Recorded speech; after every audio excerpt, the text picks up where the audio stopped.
ठीक है, SKP. If in a vessel ammonia is left to decompose, if in a vessel ammonia is left to decompose, then calculate. अगर अपन ammonia को छोड़ देते हैं decompose होने के लिए, then calculate the partial pressure of ammonia. Partial pressure of NH.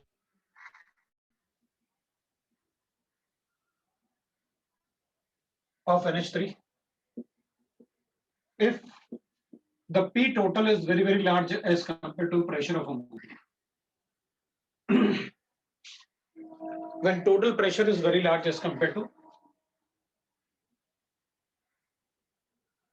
when the total pressure is very large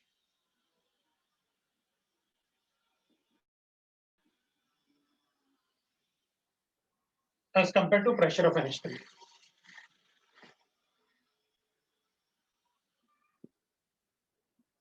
NH3. अगर इस टाइप के क्वेश्चंस थोड़ा पूछ लेते हैं तुमसे तो अपन को ये आने चाहिए. देखो भाई क्या करेंगे अपन.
प्रेशर ऑफ अमोनिया पर केपी के टर्म्स में.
तो मैं इसको कुछ भी ले सकता हूँ, ए भी ले सकता हूँ, बी भी इस टाइप से कुछ भी ले सकता हूँ. नहीं कि मैंने तो ए भी ले सकता हूँ, बट वन ले लेते हैं, क्या फर्क पड़ेगा.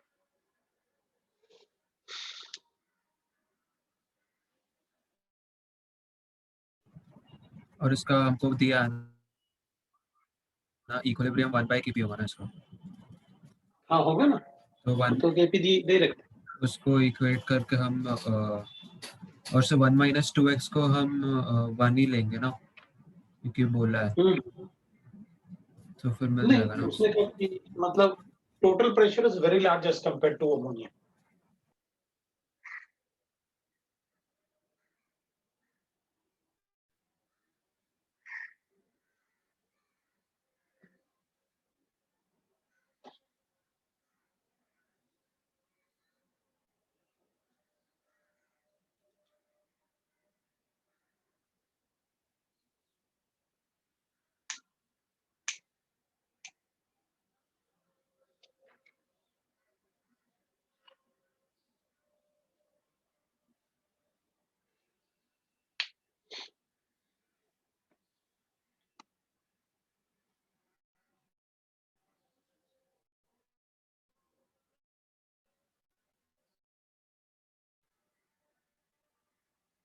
को क्या गिवन ना, मैं थोड़ा सा बता देता हूँ क्योंकि इसमें ना इस टाइप के क्वेश्चंस अगर पूछेंगे तो अपन बता देंगे, अपन को कोई प्रॉब्लम नहीं है, ठीक है।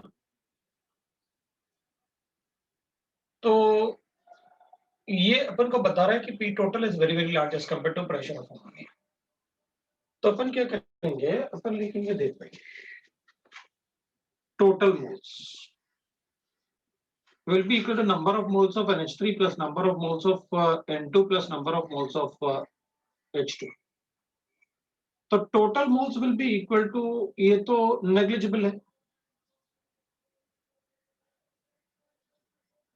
ये आ जाएगा x plus 3x. So I will write that it is almost equal to 4x. तो मैं पार्शियल प्रेशर ऑफ N2 कर लेता हूं, 4x into total pressure P ले लेता हूं, P टोटल है, तो अपने पास आ जाएगा PT by 4. Partial pressure of H2 will be equal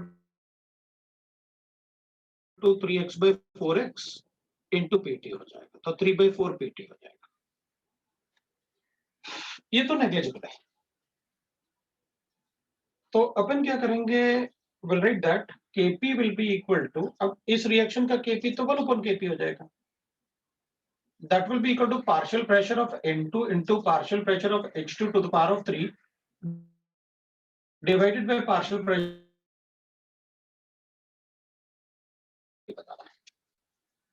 कैसे कर लेता, partial pressure of NH3 to the power of 2 will be equal to partial pressure of N2 कितना, PT by 4. ये अपने पास गिवन है 3 by 4 PT to the power of 3 और multiply by Kp भी करना है। तो partial pressure of NH3 will be equal to, ये अपन कर लेते हैं ऐसे, तो square will be equal to, इसको अपन कर देंगे टू द पावर ऑफ 4 है, और ये 4 है, तो ये तो इजीली T का स्क्वायर डिवाइडेड बाय 4 का स्क्वायर, ये आ रहा भाई partial pressure of.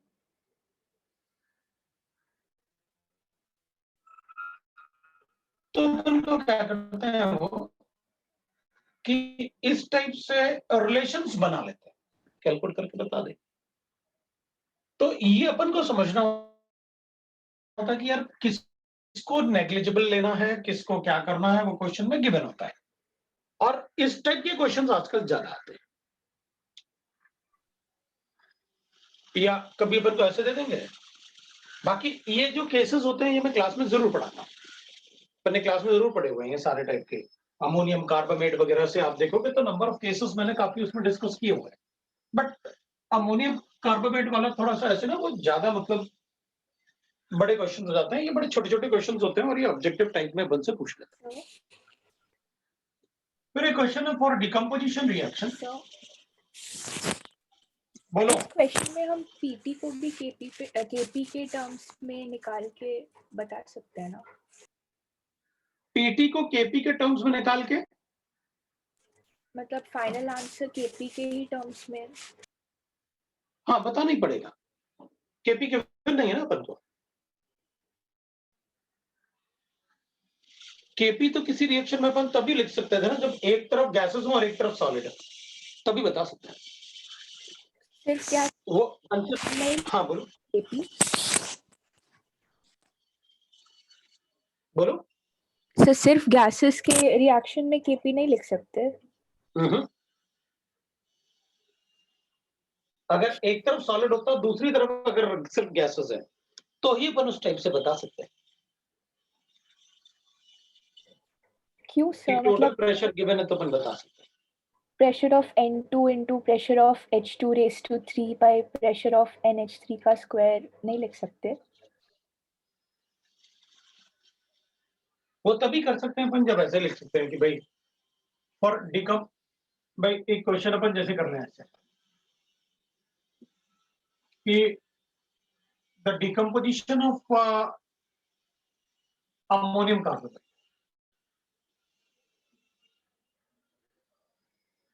NH4CO NH2 will take place like this. To attain equilibrium.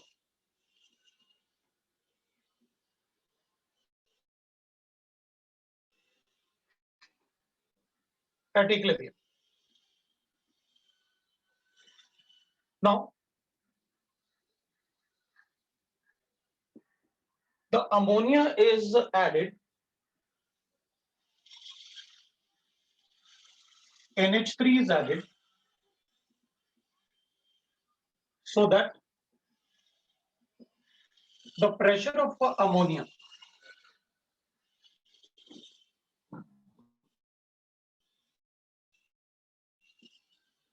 becomes equal to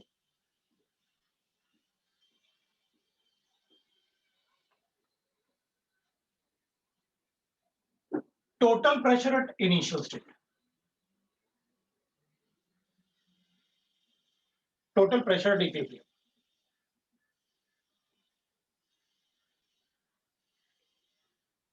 How calculate?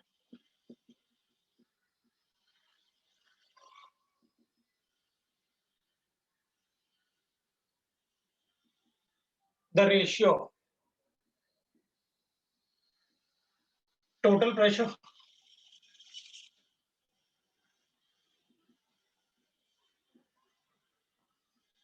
finally and initial equilibrium.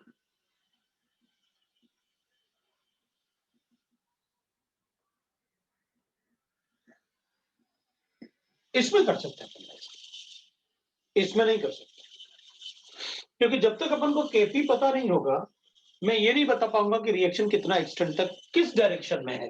हो सकता है ये नेग्लिजिबल है तो यही रहेंगे दोनों बस, फिर इसका मतलब है क्या केपी के एक्सप्रेशन में मैं इन दोनों को लिखूं, इसको हटा दूं?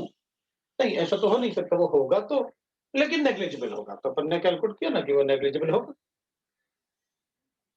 तो नेग्लिजिबल मान के ही हम x कैलकुलेट कर सकते हैं ना, P लिख के, नहीं कैसे? पूरा गैस दिया है तो मतलब इन दोनों को लेके और नेग्लिजिबल अज्यूम करके इसको हटा दे? नहीं सर, मतलब अमोनिया को P0 मानेंगे, ठीक है। और इनिशियली 1 atm हमने माना था अमोनिया है, तो मान लिया। नाइट्रोजन फाइनली हाफ और ये 3/2 आएगा हाइड्रोजन।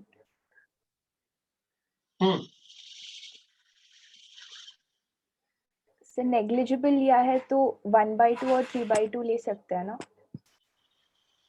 1/2 ले लें और 3/2 ले लें।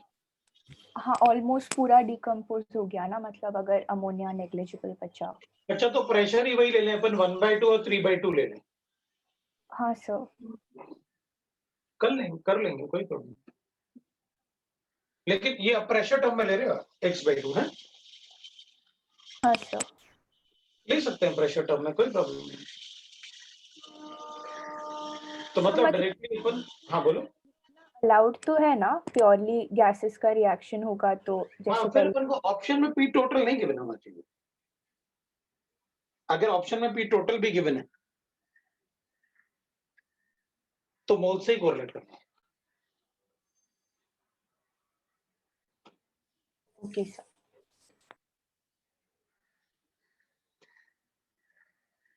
ये है अपने पास दोस्तों।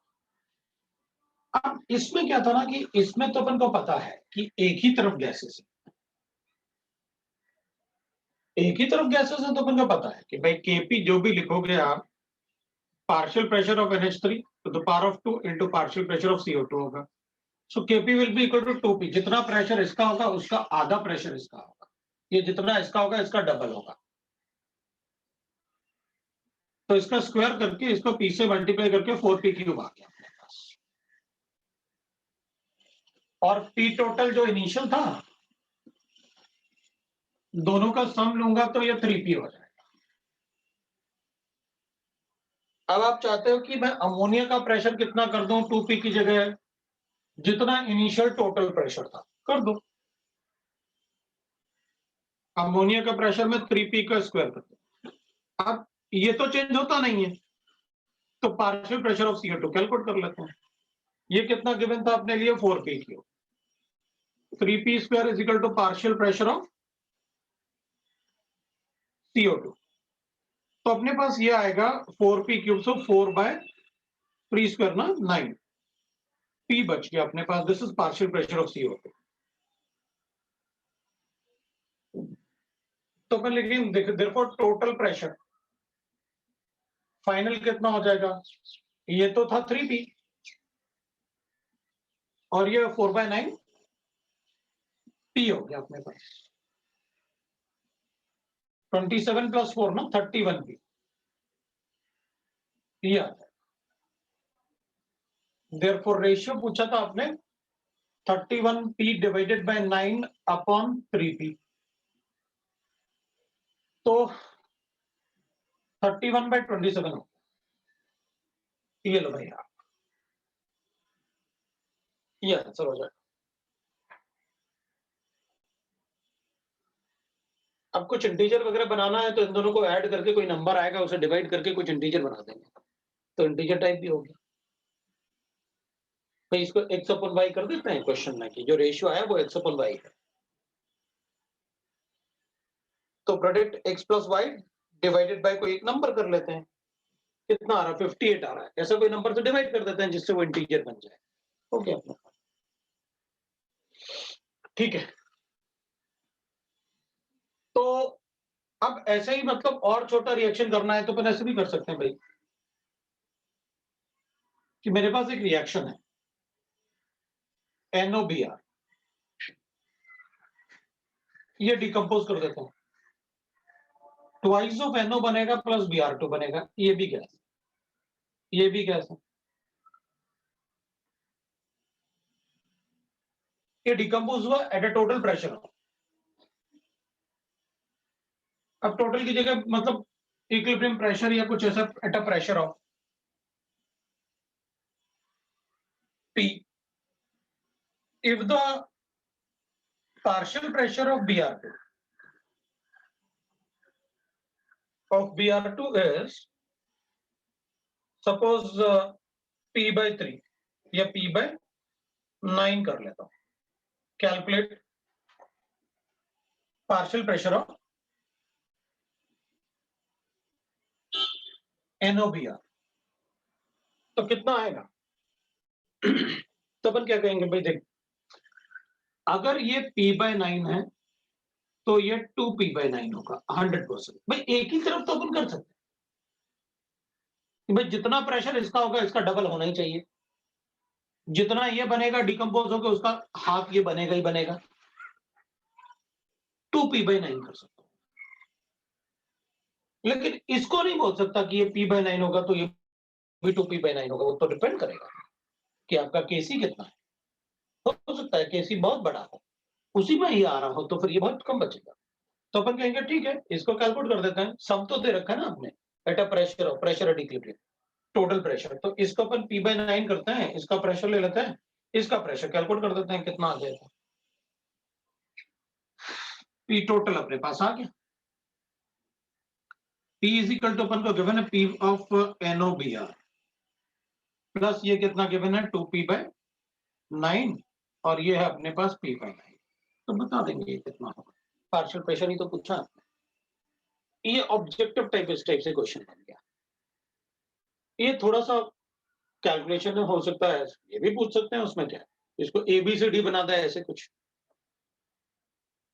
तो उस टाइप से क्वेश्चन अपन से पूछ सकते हैं, बिल्कुल ठीक है। अब जो क्वेश्चन है मतलब इसके अलावा और भी मतलब हल कर सकते हैं, लेकिन वो थोड़ा और हाई लेवल हो जाएगा, थोड़ा सा एडवांस के हिसाब से भी कर सकते हैं अपन। और भी क्वेश्चन मतलब आप शीट को सॉल्व कर लो पूरा, और अगर शीट सॉल्व हो जाए तो मोर देन वन ऑप्शन के लिए मैं आपको मतलब अपन मैं आपको मेरे ख्याल से आपको मैंने एनवस्ती की बुक दे रखी है, आप उससे केमिकल इक्विलिब्रियम और आयनिक इक्विलिब्रियम कर लो सर, बट उसका एक्सरसाइज 1 छोड़ देना, वो बकवास है पूरा। एक्सरसाइज 2 और 3 कर सकते हैं। एन अवस्थी का बुक मैंने आपको शेयर किया ना, एन अवस्थी? नहीं शेयर किया। चलो आज शेयर कर दूंगा, बट कुछ बच्चों को तो दिया है मैंने।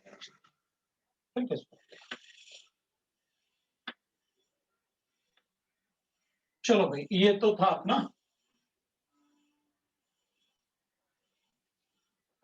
Chemical equilibrium. अब अपन आयनिक इक्विलिब्रियम की बात। आयनिक इक्विलिब्रियम में ना, तो मैं अब अगर शीट सॉल्व हो गया है आपका तो ही एन अवस्थी को सॉल्व करना। शीट सॉल्व होने के बाद ही एन अवस्थी आप सॉल्व करना।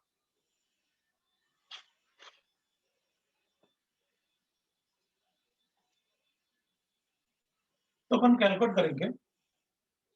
अब ना आयनिक इक्विलिब्रियम में अपन सॉल्युबिलिटी प्रोडक्ट को डिस्कस करते हैं, क्योंकि सॉल्युबिलिटी प्रोडक्ट में बहुत सारे पार्ट आते हैं।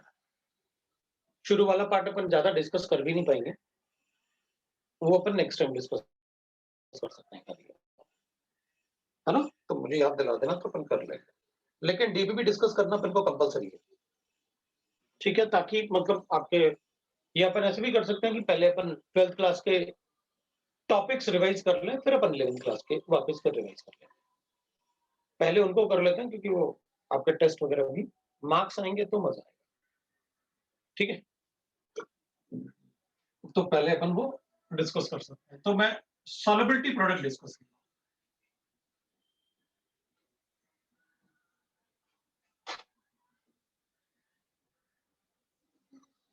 केएसपी। अब जैसे अपन ने पहले पढ़ा हुआ था सॉल्युबिलिटी प्रोडक्ट, तो मैंने साफ साफ कहा था कि जिन कंपाउंड्स के लिए अपन सॉल्युबिलिटी प्रोडक्ट पढ़ेंगे उनको अपन वाटर इनसॉल्युबल बताएंगे। अपन कहते हैं वो कंपाउंड वाटर में सॉल्युबल नहीं होते, क्योंकि most of them are sparingly soluble salt. और जिसका भी केएसपी अपन को, क्योंकि जितने भी केएसपी अपन ने पढ़े थे वो 10 की पावर -6 या उससे छोटे ही पढ़े थे, और अपन को पता है कि इससे कम होने का मतलब है रिएक्शन फॉरवर्ड नहीं किया। अब वैसे तो अपन को पता है कि भाई अगर मान लो मैंने आपसे कहा मेरे पास ये है CaCl2 MgCl2 NaCl present in sea water,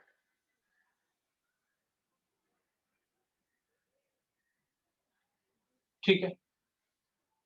और अपन को पता है sea water contain almost 2.8% of NaCl by मास।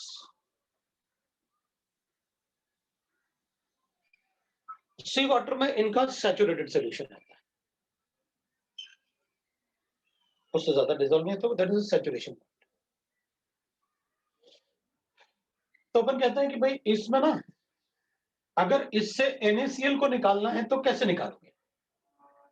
अगर NaCl को इससे सेपरेट करना है तो कैसे निकालेंगे, कैसे सेपरेट करोगे? बोलो।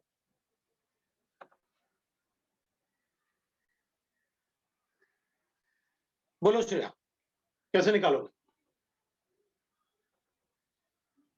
प्रेसिपिटेशन से। कैसे करोगे? Cl माइनस एक्स्ट्रा ऐड कर देंगे।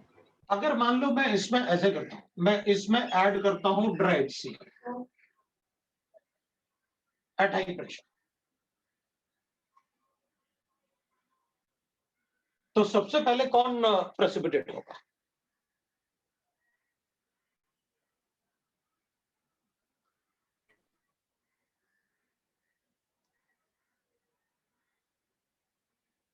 NaCl। NaCl सबसे पहले प्रेसिपिटेट होगा, बिल्कुल, due to common effect. NaCl equilibrium में होता है सैचुरेटेड सॉल्यूशन में Na पॉजिटिव और Cl माइनस। ये केएसपी अपन पढ़ते नहीं है, अपन को पता है ये 37 होता है। और ये सारा पार्ट जो मैं आपको बता रहा हूं, ये सारा पार्ट ये आपके एनसीईआरटी में लिखा हुआ है। ये जो बता रहा हूं, how to prepare purest NaCl, this is the method by passing the dry HCl gas into the sea water. NaCl will get precipitate fast. और अच्छा क्वेश्चन भी है, एनसीईआरटी में गिवन है तो अपन को कुछ 100% पूछ सकते हैं.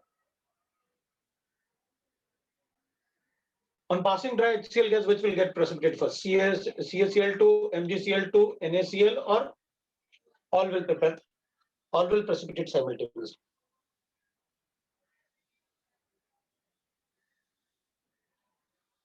तो ऐसा नहीं कि स्ट्रॉन्ग इलेक्ट्रोलाइट के लिए प्रेसिपिटेशन नहीं होता, उनका भी होता है, लेकिन सॉल्युबिलिटी प्रोडक्ट जो अपन पढ़ते हैं वो जनरली 10⁻⁻⁶ या उससे छोटे होते हैं.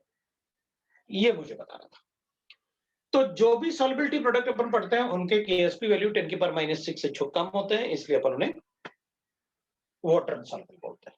वरना कहेंगे सर ये तो सब वाटर सॉल्युबल है, हमें तो दिखते ही नहीं सी वाटर में ये तो, लेकिन सी वाटर में बहुत NaCl होता है. अगर थोड़ा सा भी पानी जाता है मुंह में तो अपन को पता है कैसे लगता है. 2.8% बाय मास बहुत ज्यादा होता है, मतलब 100 ग्राम वाटर में 2.8% बाय मास, 2.8 ग्राम उसमें NaCl था.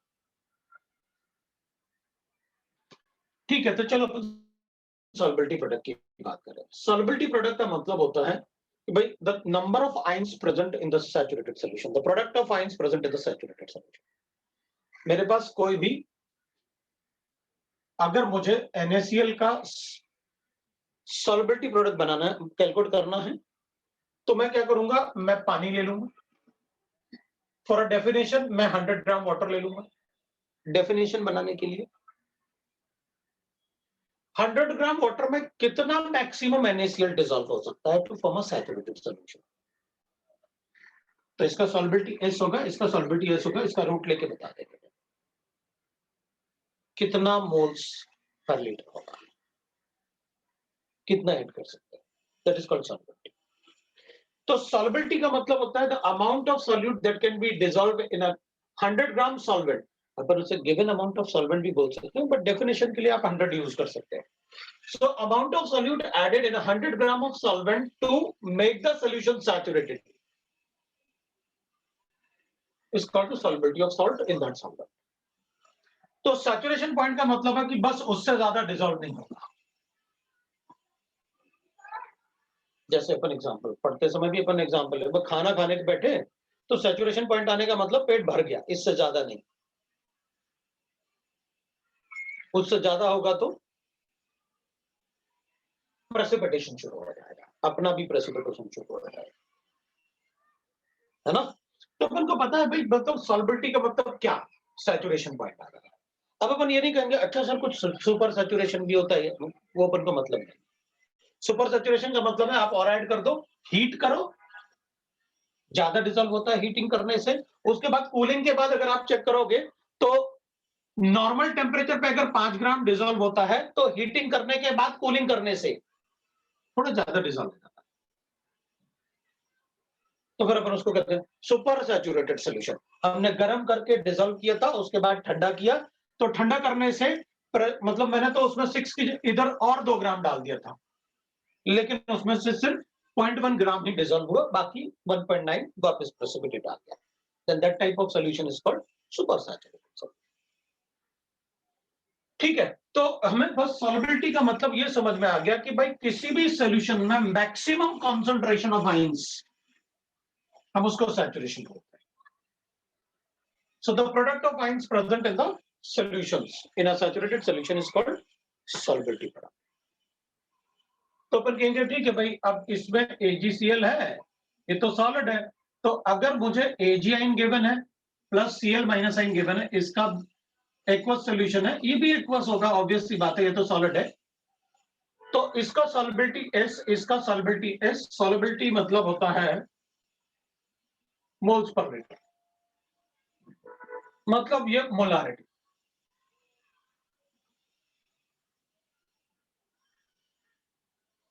तो फिर ठीक है, मैं इसको ग्राम पर लीटर भी लिख सकता हूं. मॉलिक्यूलर वेट ऑफ सॉल्ट अगर इससे मल्टीप्लाई करूंगा तो मुझे ग्राम पर लीटर आ जाएगा. अब ना कई बार अपन से ये मतलब मैक्सिमम टाइम यही पूछते हैं अपन को क्वेश्चन में कि solubility, what will be the solubility of salt, और सारे ऑप्शन ग्राम पर लीटर में लिखे हुए हैं. तो अपन को पता है क्या, पहले सॉल्युबिलिटी कैलकुलेट कर लेते हैं मोल्स पर लीटर, फिर अपन बताते हैं. मैक्सिमम टाइम अपन से एक्सप्रेशन भी पूछते हैं मेंस में, और एक्सप्रेशन के साथ साथ वो अपन से छोटा मोटा कैलकुलेशन भी पूछते हैं। कोई बड़ा सा कंपाउंड लिखवा लेंगे, उसके बाद मतलब अभी तो वो क्या करता है ऐसे ना, भाई अपन ने ऐसे ले लिया। अब जैसे सॉल्युबिलिटी, अब अपन सबको पता है सॉल्युबिलिटी प्रोडक्ट कैसे लिखते हैं, क्या करते हैं, अपन सबको पता है। मेरे पास ये सॉल्ट है,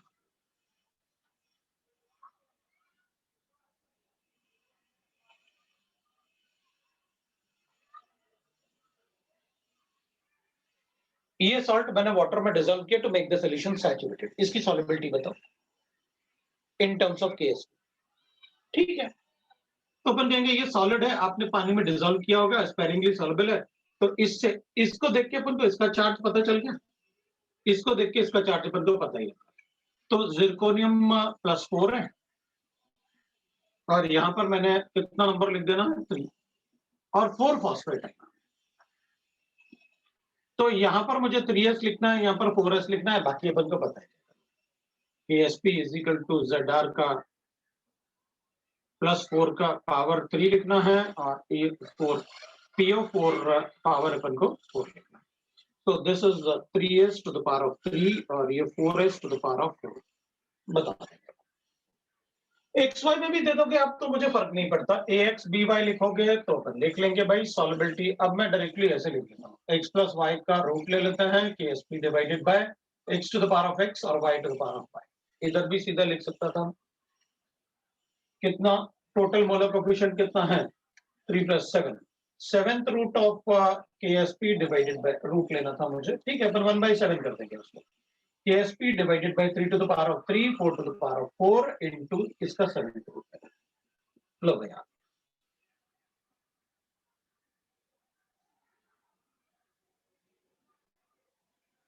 वो अपन सॉल्व कर लेंगे। अब मे बी पॉसिबल अपन से ऐसे भी पूछ लें कि भाई इसका सॉल्युबिलिटी बताओ, ठीक है, हमें क्या फर्क पड़ता है, हमें पता था ये वाटर में स्पेरिंगली सॉल्युबल है, सो ये सॉलिड है, ट्वाइस ऑफ AS + 3 है और thrice of O - 2। Sparingly soluble है तो बता ही दूंगा। सॉल्युबिलिटी ये 2s है, ये 3s है, बाकी लिखना अपन को आता है, 2 + 3 रूट बना लेते हैं KSP डिवाइडेड बाय, बाकी अपन लिख लेंगे, वो किसी को डाउट नहीं होता है इसको लिखने। सॉल्युबिलिटी का एक्सप्रेशन हो गया। अब अपन क्या करते हैं, जैसे अपन सॉल्युबिलिटी की बात करते हैं तो कभी कभी ऐसे गिवन होता है अपन को कि ये सॉल्युबिलिटी है, लेकिन मैं चाहता हूं कि आप इसका डिग्री ऑफ डिसोसिएशन 80% अज्यूम करो। अच्छा, मतलब अगर इसके 5 ग्राम डिसॉल्व होने से सैचुरेटेड सॉल्यूशन बन जाता है, एग्जांपल के लिए ले रहा हूं, तो 80% डिग्री ऑफ डिसोसिएशन का मतलब है कि अब वो 5 ग्राम डिसॉल्व करने से उसका 80% कंसीडर करूंगा मैं, तो 4 ग्राम आए। अब मुझे 1 ग्राम और चाहिए जिससे कि सॉल्यूशन सैचुरेटेड, क्योंकि आपने 5 ग्राम डिसॉल्व किया, लेकिन मुझे अज्यूम क्या करना है कि भाई उसका 80% डिसोसिएशन, मतलब आप 80% को अज्यूम करोगे। मतलब सीधी सीधी बात है, जो सॉल्युबिलिटी पहले अपन एस ले रहे थे, अब अपन उसे 0.8 एस ले लेंगे, अगर मुझे डिग्री ऑफ डिसोसिएशन आपने दिया तो। इसका तो कोई डाटा लिखना नहीं अपन को, क्योंकि दे आर सॉलिड्स, तो वो एक्सप्रेशन से अपन कैलकुलेट कर सकते हैं। यूनिट आप देख लो कि मोल्स पर लीटर में पूछा है या ग्राम पर लीटर में पूछा है, उसके हिसाब से क्वेश्चन बता सकते हैं। एक तो ये वाला पार्ट बिल्कुल सीधा सीधा पूछता है। दूसरा सॉल्युबिलिटी में बनते पूछेंगे इसमें साइमल्टेनियस सॉल्युबिलिटी। साइमल्टेनियस सॉल्युबिलिटी में बहुत ज्यादा प्रॉब्लम नहीं होता है अपन को, बस साइमल्टेनियस सॉल्युबिलिटी का मतलब ये होगा कि एक आयन तो कॉमन होना ही चाहिए दोनों, दैट इज साइमल्टेनियस सॉल्युबिलिटी। कम से कम एक आयन तो कॉमन होगा दोनों में, that is called simultaneous solubility. तो अपन कहेंगे ठीक है भाई, हमारे पास अगर कोई 2 सॉल्ट गिवन है, उनमें कोई आयन कॉमन है, तो अपन साइमल्टेनियस सॉल्युबिलिटी उसको बता सकते हैं। जैसे अपने पास गिवन है AgBr गिवन है, दैट इज अ सॉलिड, और AgCl गिवन है, दैट इज आल्सो सॉलिड। ये भी इक्विलिब्रियम में है, तो Ag आयन बना, Br नेगेटिव आयन बना, और इसके लिए Ag आयन बना और Cl नहीं बना। तो ये कॉमन आइन हो गया।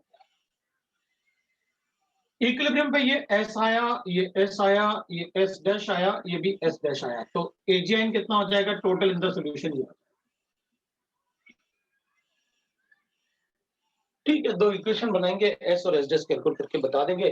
अगर आप मुझे इसका KSP दे दो, मैं अपने कैलकुलेशन कर दूंगा। तो इनका रेशियो लिखूंगा तो बता दूंगा, -10 is equal to S plus S dash into S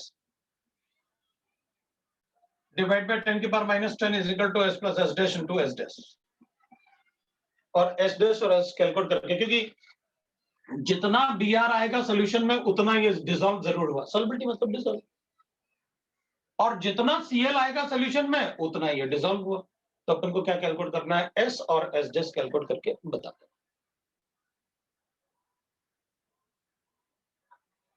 फिर सॉल्युबिलिटी इन स्ट्रॉन्ग इलेक्ट्रोलाइट होता है, तो सॉल्युबिलिटी इन स्ट्रॉन्ग इलेक्ट्रोलाइट अपन को कैलकुलेट करना पड़ेगा। सॉल्युबिलिटी इन स्ट्रॉन्ग इलेक्ट्रोलाइट, तो स्ट्रॉन्ग इलेक्ट्रोलाइट में वी नो दैट कि भाई स्ट्रॉन्ग इलेक्ट्रोलाइट में जैसे अपन कहते हैं कि भाई अपने पास कोई कंपाउंड है, AgCl सॉलिड है, तो अगर Ag आइन और Cl माइनस आइन बन रहा है एक्वस, तो अपन कहेंगे हमें ये चेक करना है कि भाई अगर मान लो मैं इस सॉल्यूशन में जो मेरे पास गिवन है S is equal to root of KSP, ये तो सॉल्युबिलिटी है, लेकिन अगर मैं इसमें कोई ऐसा आयन ऐड करता हूं जो इसको कंज्यूम करता हूं, इसको कंज्यूम करता हूं, तो लीटिच-चटर्टस प्रिंसिपल से अपन क्या कहेंगे, भाई ये कंज्यूम होने का मतलब है सॉल्युबिलिटी बढ़ जाना है, सॉल्युबिलिटी बढ़ा देंगे, तो ये सॉल्युबिलिटी बढ़ेगी। लेकिन अगर मैं कोई स्ट्रॉन्ग इलेक्ट्रोलाइट ऐड कर लूं जैसे KCl है, तो अगर आप कोई स्ट्रॉन्ग इलेक्ट्रोलाइट ऐड करोगे तो कॉमन एन इफेक्ट की वजह से वो वापस भी जा सकता है। ये तो वही होगी ना कि भाई आपने प्रोडक्ट को इंक्रीज किया, रिएक्शन शिफ्ट बैकवर्ड डायरेक्शन। तो किसी स्ट्रॉन्ग इलेक्ट्रोलाइट से मैं इसको भी डिसॉल्व कर सकता हूं, इसको भी ऐड कर सकता हूं। अपन को पता है सारे नाइट्रेट वाटर सॉल्युबल होते हैं 100%, इसलिए कोई भी नाइट्रेट आप लोगे तो वो स्ट्रॉन्ग इलेक्ट्रोलाइट ही होगा। कोई भी नाइट्रेट अगर अपन लिखेंगे तो वो हमेशा स्ट्रॉन्ग इलेक्ट्रोलाइट ही होगा।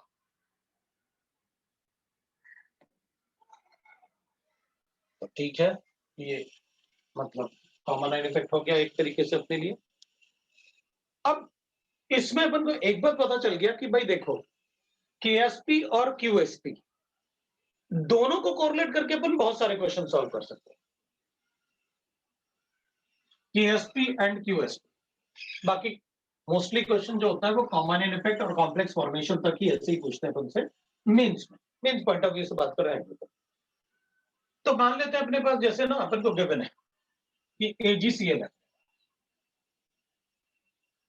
तो अगर मैं इक्वल वॉल्यूम हो, इसका KSP मुझे गिवन है, सपोज 1.8, सपोज क्या इतना ही होता है, अपन को पता है KSP of AgCl, equal volume of right now we'll say that equal volume of 10 की power -4 molar and of AgNO3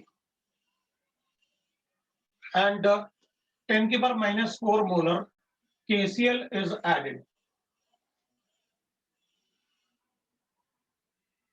will AgCl precipitate? इसमें प्रेसिपिटेट होगा क्या? तो अपन कहेंगे ठीक है भाई QC कैलकुलेट कर लेता हूं, क्योंकि KSP तो मुझे पता है क्या होता है, concentration of AgN into concentration of Cl minus ion. तो इसकी सॉल्युबिलिटी अपने पास कितना आ जाएगा, that will be equal to 1.3 10 की पावर -5। तो इधर चेक कर लेता हूं, इधर कितना होगा, इक्वल वॉल्यूम ऐड करने का मतलब है वो कंसंट्रेशन आधे हो जाना, आपने लिखा है इक्वल वॉल्यूम ऐड किया, तो ये होगा 10 की पावर -4 डिवाइड बाय 2 प्लस 10 की पावर -5 डिवाइड बाय 2।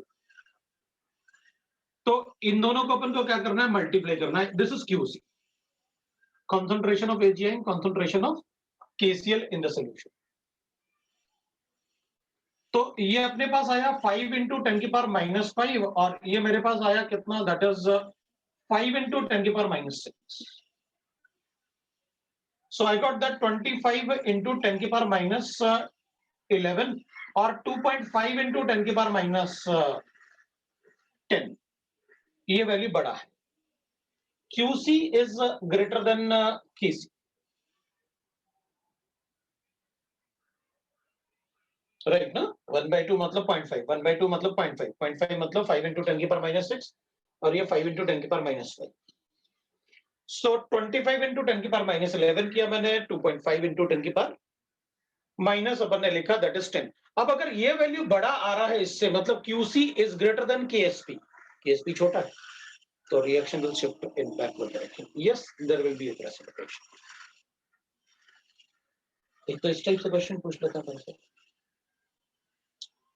दूसरा अपन तो पूछ लेता है कि भाई अगर कोई जैसे अपने पास गिवन है कि भाई इस टाइप से मेंस में क्वेश्चन पूछते हैं, मैं कोई मतलब गड़बड़ नहीं करनी. कभी कभी ऐसे भी हो जाता है कि भाई कोई सॉल्ट अपन को गिवन है, ऐसे जैसे अपने पास ये गिवन है तो हम GCl2 भी ले सकता हूं.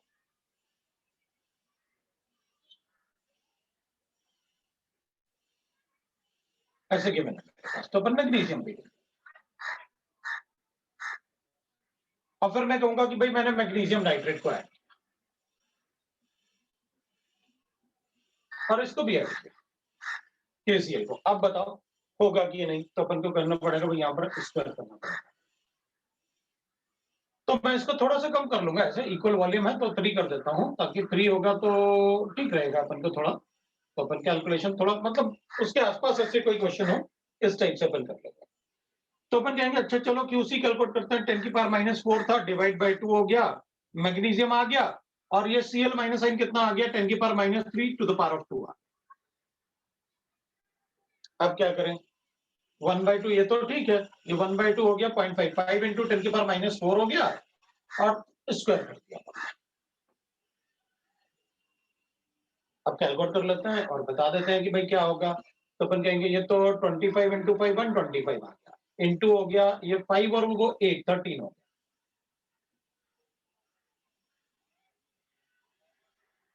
तो कितना आया अपने पास, अपन इसको लिख लेते हैं, दैट इज 1.25 into 10 की पावर माइनस, वो 12 था तो इसको भी 12 बनाते हैं, 12.25.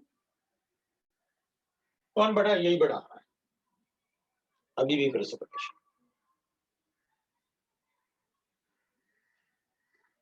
तो इस टाइप से अपन को क्वेश्चंस में बता देते हैं कि भाई क्या अपन को बताना है. फिर कई बार अपन जो क्या करेंगे, ऐसे लिखेंगे क्वेश्चन जस्ट कंफ्यूज करने के लिए कि in a 1 liter vessel, 1 liter water,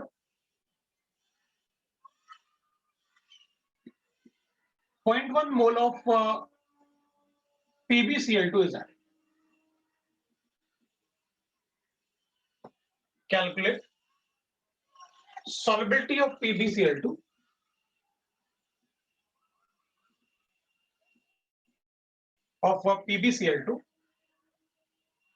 in water if KSP is gram per liter, if KSP is equal to, मुझे ऐसे गिवन है, दैट इज सपोज कर रहे थे 4 into 10 की पावर माइनस, थोड़ा मैंने चेंज किया उसको. तो अपन कहेंगे देख भाई इसका तो कोई रोल ही नहीं है मुझे, मेरे लिए वो तो आपने वैसे उसको कितना भी तो मुझे क्या फर्क पड़ता है, वो तो सॉलिड है. भाई पूरा थोड़े डिसॉल्व होता है, थोड़ा सा पार्ट होगा. आप 10 की पावर -3 लिखते हो तो कहते हैं कि डिसॉल्व नहीं हुआ, तो 10 की पावर -12 दो.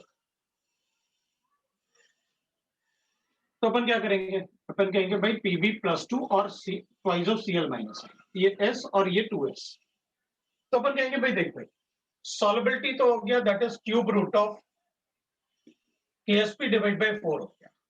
सो that will be equal to cube root of KSP कितना, 8 into 10 की पावर -12 डिवाइडेड बाय कितना आ जाएगा अपने पास, दैट विल बी 4. ये 2 आया अपना. तो अपन को पता है इसका क्यूब रूट लेंगे तो ऑलमोस्ट 1.2 into 10 की पावर -12 के लिए -4 आ जाएगा, ये आ जाएगा सॉलिबिलिटी,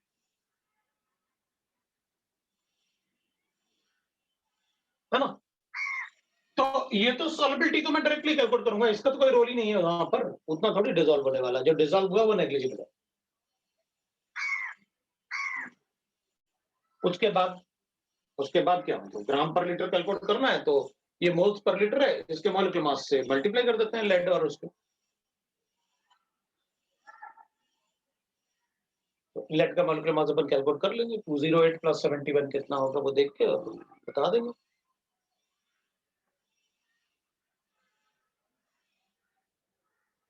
इस टाइप से अपन से क्वेश्चन पूछेंगे सॉल्युबिलिटी से related.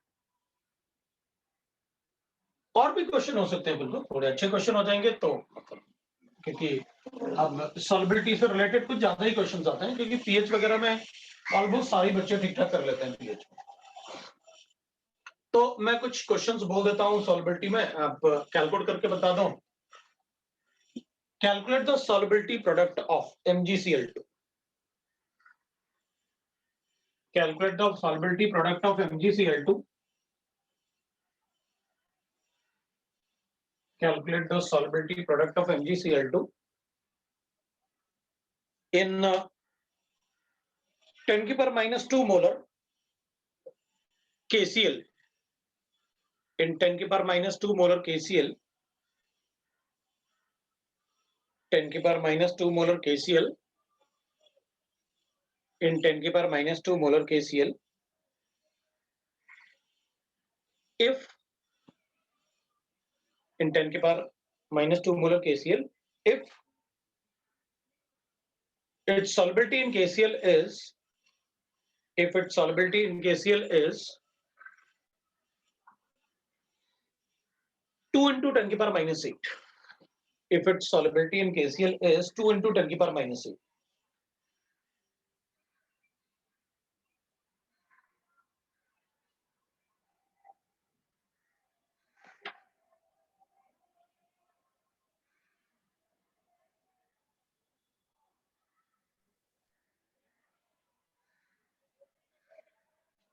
Two into 10⁻⁸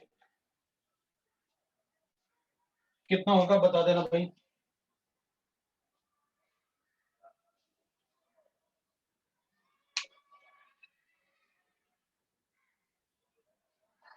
Solubility product of MgCl.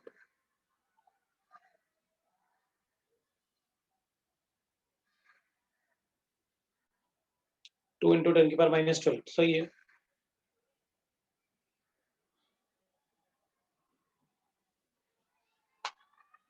Harmonic effect की वजह से ना MgCl2 तो सॉलिड है, ये डिसॉल्व होगा तो Mg2+ बनेगा और ट्वाइस ऑफ Cl- आएगा। S ये 2s है suppose in presence of KCl, ये 10⁻² है, 100% डिसोसिएट होगा और ये Cl- होगा, तो ये 10⁻² है, ये भी 10⁻² है, मतलब total Cl- in the solution is this. अब S का वैल्यू मुझे गिवन है 2 into 10⁻⁸, which is very less as compared to this. Concentration of Mgi in Cl- मुझे S गिवन है और ये 2s + 10⁻² ये गिवन है। S का वैल्यू अपन को गिवन है 2 into 10⁻⁸, और ये 2 into S का वैल्यू अगर 2 into 10⁻⁸ है और ये 10⁻² है, तो ये तो बहुत बड़ा होगा, तो अपन क्या करेंगे, इसको नेग्लेक्ट कर लेंगे 10⁻²। सो 2 into 10⁻12 इज ये answer.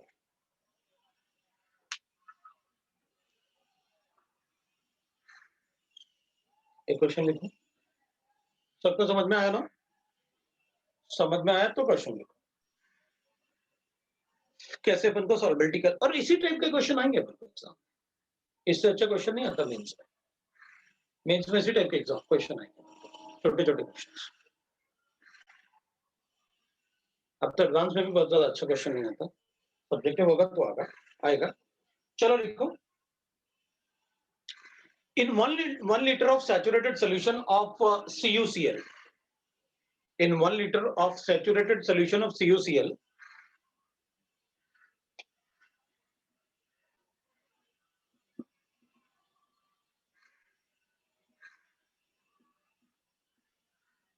in a 1 liter of saturated solution of CuCl, 0.1 mole of AgCl is added. 0.1 mole of AgCl is added.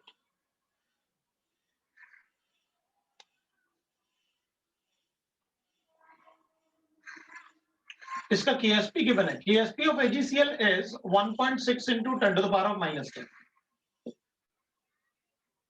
KSP of AgCl is 1.6 into 10 to the power of minus 10. If in the resulting solution,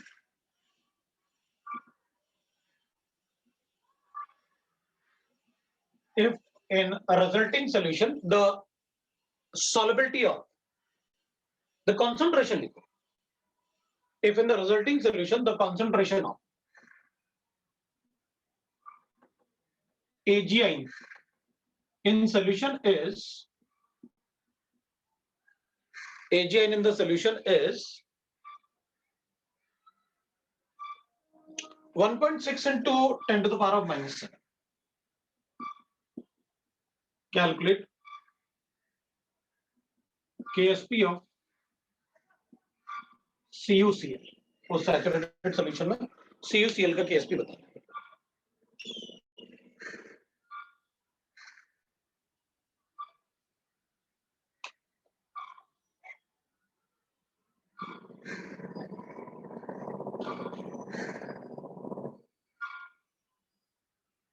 वैसे पर काफी सारे maths का column पढ़ते हैं, class में ही पढ़े थे, लेकिन एक तो मतलब काफी अच्छा मैथ्स का कॉलम होता है, उसके ऊपर डिस्कस करते हैं जब तक आप ये सॉल्व कर लो.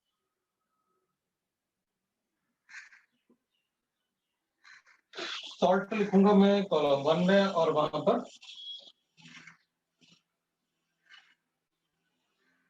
उसका सॉल्वेबिलिटी.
हाँ जी, अब देखते हैं.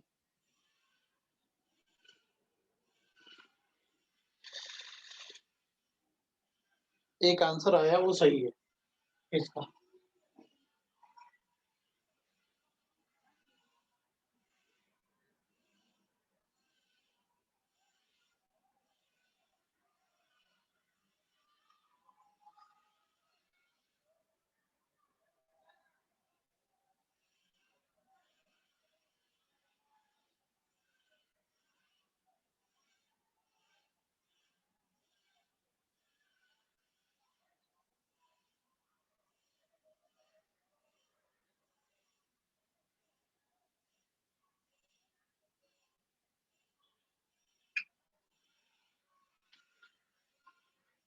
CuCl का सैचुरेटेड सॉल्यूशन था।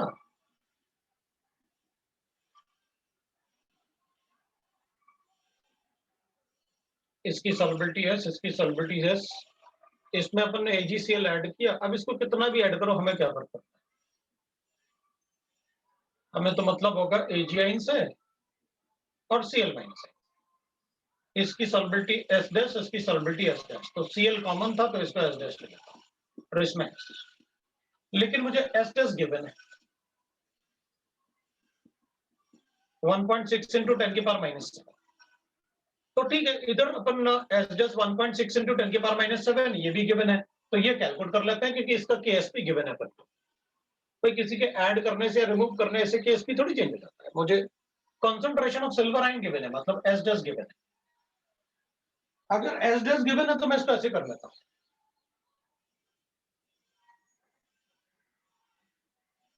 KSP ऑफ AgCl अपन को गिवन था AgI into Cl minus I, तो अपन क्या करेंगे भाई, ये तो था अपने पास 1.6 into 10 की पावर माइनस 10, ये मुझे गिवन है 1.6 into 10 की पावर माइनस 7, तो Cl कितना होगा, तो अपन कहेंगे भाई ये तो S dash 1.6 into 10 to the power minus 7 plus S होगा, सो S will be equal to what, तो अपन कहेंगे देख भाई ये प्लस है इधर, अगर ये प्लस है तो मुझे पता है इन दोनों का प्रोडक्ट 10 की पावर कितना होना चाहिए, 10, इन दोनों का प्रोडक्ट। अगर ये खुद ही 10 की पावर माइनस 7 है, इसका मतलब ये पूरा वैल्यू कितना होना चाहिए, 10 की पावर माइनस, मतलब Cl माइनस साइन कितना होना चाहिए सोल्यूशन में, 10 की पावर माइनस 3 होना चाहिए। अगर Cl माइनस साइन 10 की पावर माइनस 3 है तो ये मेरे पास आ गया, तो जितना ये होगा उतना ये होगा, क्योंकि Cl माइनस साइन वहां पर, क्योंकि ये तो बहुत छोटा है ना वैल्यू, इससे जो S डैश आ रहा है वो तो बहुत छोटा है इसके कंपैरिजन में, इसके कंपैरिजन कैसे पता चला अपन को, तो अपन को पता है ना कि S डैश का वैल्यू अगर ये गिवन है अपन को, और इन दोनों का सम कितना होना चाहिए 10 की पावर 3, क्योंकि ये अकेला गिवन है अपन को, इसके KSP वैल्यू को देख के अपन बता देंगे ना कि ये 10 की पावर माइनस 7 है, मतलब इसका मतलब है ये 10 की पावर 3 होना चाहिए था, और 10 की पावर 3 होना चाहिए मतलब क्या, दिस प्लस दिस इज 10 की पावर 3, तो अगर दिस इज इक्वल टू 10 की पावर 3 और ये मुझे पता है इतना, तो 10 की पावर 3 से उसको माइनस कर लेते हैं, वो ऑलमोस्ट 10 की पावर 3 ही आएगा। Therefore, I can write that KSP of Cu plus into Cl minus sin, जितना ये है उतना ये है, तो Cl minus sin का स्क्वायर कर लेते हैं। लो भाई मेरे पास KSP, तो इंटीजर टाइप में अपन आंसर डायरेक्टली 6 बता सकते हैं, आंसर विल बी 6, और 10 की पावर x लिख के अपन से पूछ लेंगे माइनस x है तो x का वैल्यू बताओ कितना होगा, तो उस टाइप से अपन को पूछ लेंगे। तो ये जो 0.1 मोल इसका ऐड किया था उससे कोई फर्क पड़ेगा क्या, हमें उससे क्या फर्क पड़ता है, डिसोसिएट तो KSP के हिसाब से ही होगा, आप कितना भी लिख दो, उसको 1 मोल लिख दो, 10 मोल लिख दो, हमें क्या फर्क पड़ता है।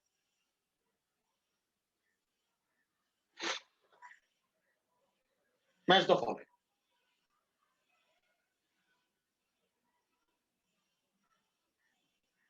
थ्योरेटिकल कंसेप्ट में सारे कंसेप्ट आ जाते हैं इसमें, मैच द फॉलोइंग, अगर मुझे थ्योरेटिकल कंसेप्ट चाहिए तो सारे कंसेप्ट ऑलमोस्ट आ जाए, बताओ।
देखो पहले एक बार समझ लो, solubility in water is more than expectation. ये तभी पॉसिबल है जब या तो केटाइन का हाइड्रोलिसिस हो जाए या एनाइन का हाइड्रोलिसिस हो जाए, तभी पॉसिबल है। solubility in acid is more than pure water, मतलब वो बेस होना चाहिए। तो solubility in base is more than pure water, तब तो वो एसिड होना चाहिए। solubility decreases in the presence of anion, common A9 है, इसको ध्यान रखना, कॉमन आयन नहीं लिखा अपन ने, एनाइन लिखा है आपने, मतलब सिर्फ एनाइन की बात कर रहे हो। इसका मतलब है अगर एनाइन को ऐड करेंगे तो उसकी सॉल्युबिलिटी कम हो जानी चाहिए। अब बताओ,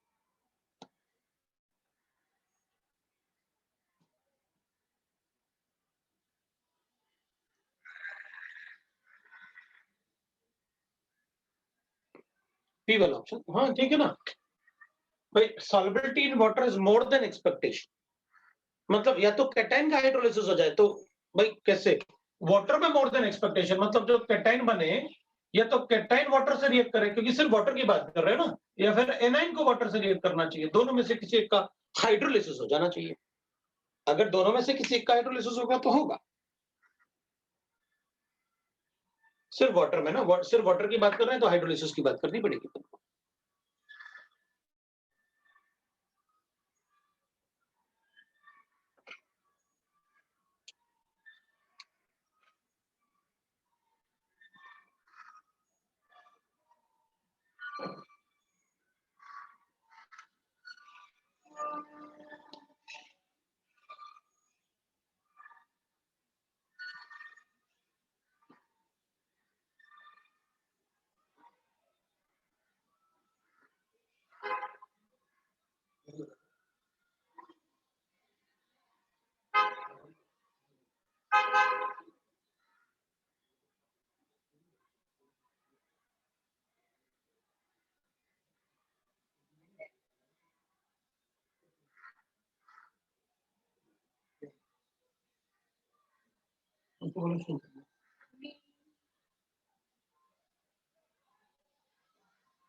अब देख भाई,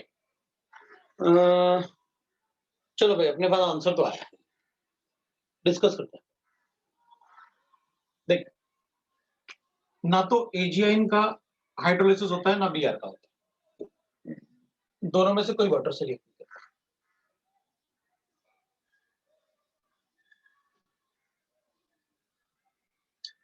इसलिए पी तो नहीं हो सकता। एसिड में इन दोनों में से कोई बेस नहीं बना सकता, ये बेस नहीं है, बेस में ये एसिड नहीं है। सॉल्युबिलिटी इन कॉमन आयन वो ठीक है, एक आंसर में सिर्फ एस लिखूंगा, मैं पी नहीं लिख सकता इसका आंसर। क्यों?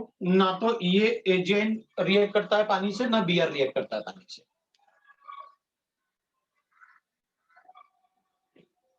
अगर पानी से रिएक्ट करता है ना तो इसकी सॉल्युबिलिटी काफी अच्छी हो जाती है।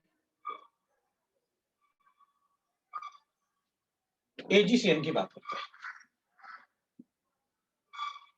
solubility more than expectation in pure water, P आएगा। Why it is so?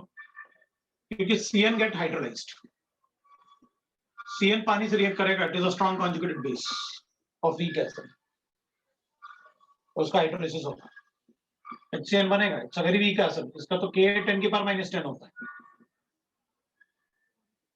ये हाइड्रोलाइज होगा।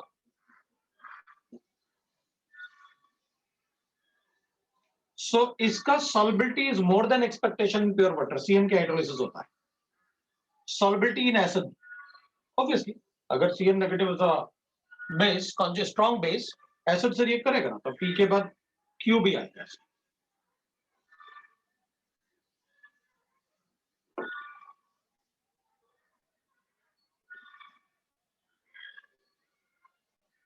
इन बेस नहीं, ये तो खुद ही बेसिक सोल्यूशन बना रहा है।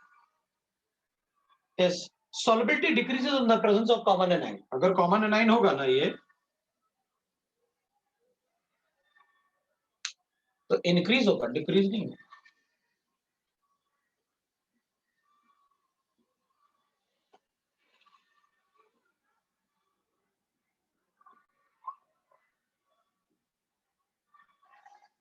It's a complex which is silver का साइनाइड कॉम्प्लेक्स। सिल्वर का तो एक्सट्रैक्शन ही साइनाइड कॉम्प्लेक्स है।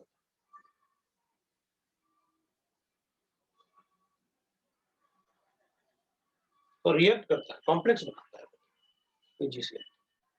सो डिक्रीज नहीं हुआ, इंक्रीज हो गया। AgCl तो रिएक्ट करेगा उससे अगर कॉमन आयन दोगे आप।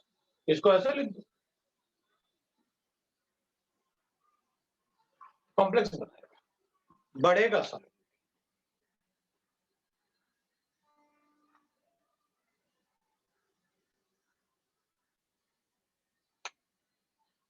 इस नहीं होगा। सी की बात, solubility is more than expectation। हाँ, क्योंकि Fe3+ का हाइड्रोलिसिस होता है।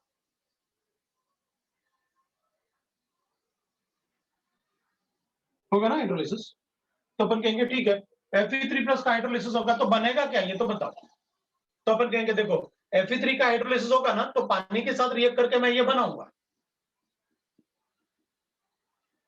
तो अपन कहेंगे ये क्या है, और यही तो है, वापस यही थोड़ी बना दोगे। ये तो नहीं होगा मोर than expectation.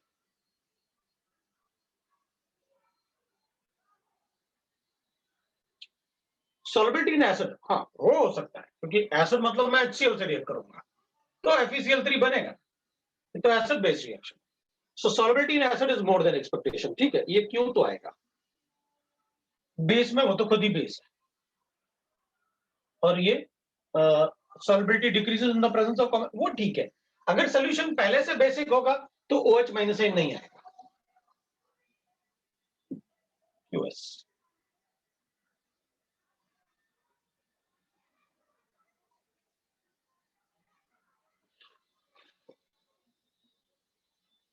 solubility is more than expectation in water। क्यों भाई, जितनी सॉल्युबिलिटी उतनी है वाटर में, एक्सपेक्टेशन किसी का हाइड्रोलिसिस होगा तभी होता है ऐसा।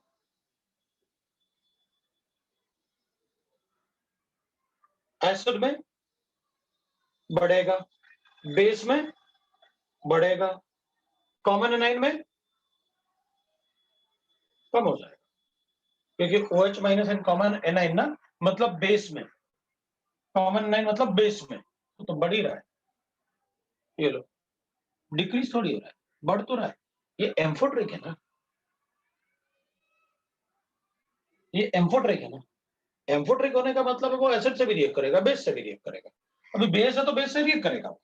कॉमन एनाइन मतलब बेस होगा सॉल्यूशन, तो रिएक्ट करेगा वो तो उससे, कॉमन एनाइन। तो एसिड में भी बढ़ेगा, बेस में भी बढ़ेगा, क्योंकि ये वाला हाइड्रोक्साइड आपने बेस लिया है, ये वाला तो आपने एम्फोटेरिक लिया है। एम्फोटेरिक होगा तो एसिड बेस दोनों से रिएक्ट करेगा, तो ये in presence of common A9 decrease नहीं होगा, वो तो इंक्रीज हो रहा है।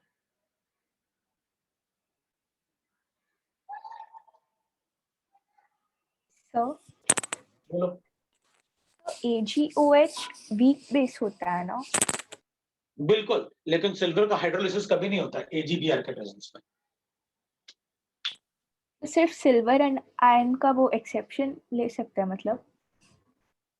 सिर्फ सिल्वर आयन का Ag वाटर से रिएक्ट नहीं करता, लेकिन सिल्वर कभी, सिल्वर वाटर से रिएक्ट नहीं करेगा टू फॉर्म अ हाइड्रोक्साइड।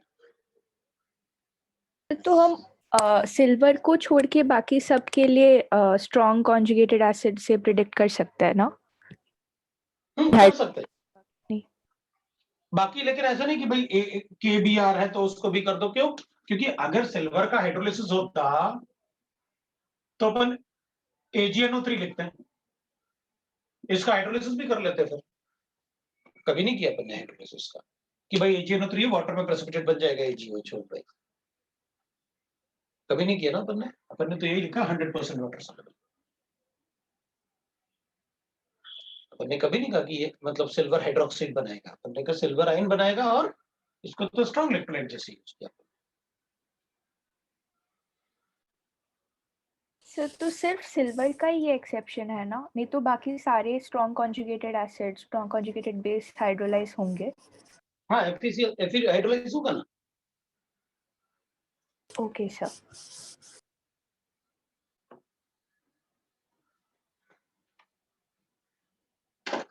चलो फिर आज इतना ही करते हैं। अभी संडे को डिस्कशन कैसे करना है? हाँ सर 8 o'clock को। 8 o'clock। चलो DPP बंद कर लेना। डन। Okay sir. और सर नेक्स्ट क्लास कौन सा रिवाइज कराओगे चैप्टर? यार मैं सोचता हूँ क्या करना चाहिए, क्योंकि अभी टेस्ट के हिसाब से मैं टॉपिक चूज करूंगा मैं, ओके सर। क्योंकि 2 टॉपिक हो नहीं पाते ठीक से। Morning 8 Sunday. याद दिला देना नेक्स्ट टॉपिक ग्रुप पे डाल देना ना, तो हम भी थोड़ा हाँ, ग्रुप में डाल दूंगा मैं, मुझे सोचने दो कौन सा। ठीक है, मैं ग्रुप में डाल दूंगा ताकि तुम लोग रिवाइज कर लो। ठीक है सर, थैंक यू। ठीक है।